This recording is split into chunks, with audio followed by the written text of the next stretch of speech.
portion of the game right now is mid-game, out of all the top 3 teams. You have Hen and Queasy, I feel like they have the best early game. You can see that with the pinches. Their endgame is also pretty nice, but Kemi and Teek's endgame is the proper ultimate form right now. So you see the 3 different flavors at play, the different absolute strengths, not saying they're weak at any of the others either.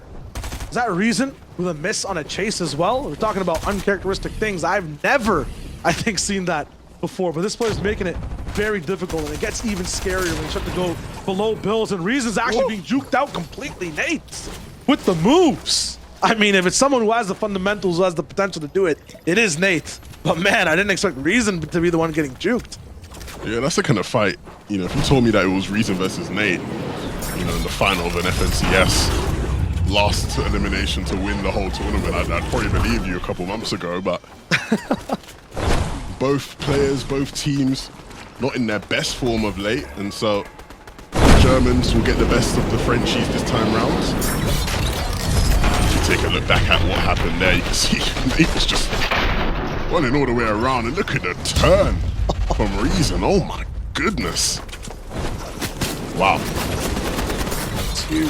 Now, as we go a little bit past that mid-game section towards the end, this is where Hen and Queasy start to get a little bit of their gameplay, game plan, the blueprints kind of on the front portion of the lobby. Like this is where their strengths really start to shine. 23 above right now, so they need to find the damage very soon. There's gonna be lots of teams around them, and I like the fact that they're not, you know, at the highest point of elevation. They're kind of in a sneaky spot. If 2 teams start to fight and get desperate, they can have a say in the conversation as a third party. Meanwhile, though, Reason the deal in a little bit of trouble. This is the cost of being highly super active, going for shots in different boxes, trying to push the agenda, the envelope of damage. Yeah, you'll 200 above, but you've caught a lot of attention. It's going to be by Ryzen and Phoenix as well. Levin, we talked about it before. This team knows how to find a refresh and how to capitalize even the best players.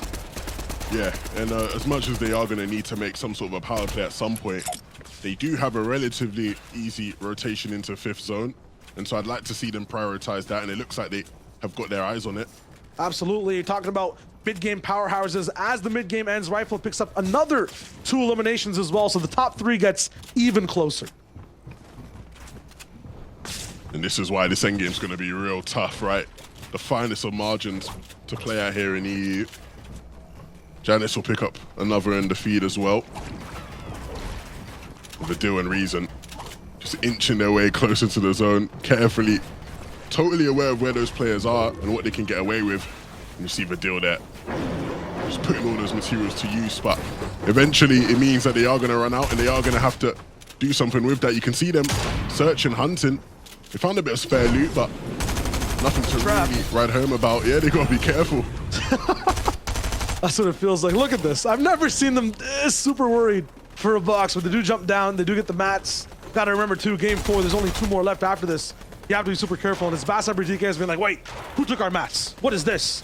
This box was supposed to be safe, and Reason the Deal will get the thieving done. Burglary, but no, caught down. You can't break the law and get away with it. Reason is going to be put to jail. It's all up to the Deal to be on the run as a solo fugitive.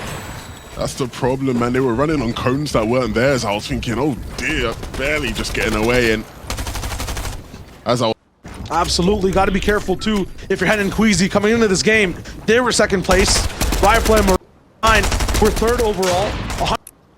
100 points tied with each, but it seems like with 6 eliminations, Rifle and Marine taking over. Kemi and Teek even. They look to be in 1st place. They're getting into every single fight possible. They have 7 eliminations before the zone is even in the 7th zone itself. If that's the thing, if you have more eliminations in the zone you're in currently, I mean, you're very, very well off for yourself.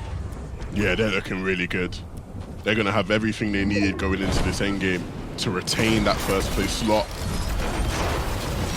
And as you can see, players making their way on in, understanding that they've got to move north.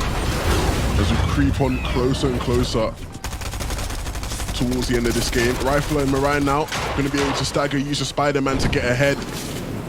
Just a quick jump up. And they are positioned quite comfortably to capitalize on anybody lurking in the backside of the zone. Window edit gets closed, and so Rifle wants to reopen it. But nothing to boot. And again, you see the same exact thing. They're able to just take such a nice position ahead of everybody, up elevated as well. The more options, the merrier. Just to split some materials now. The question becomes, at what point do they decide, hey, look, we want to top up on some of our resources?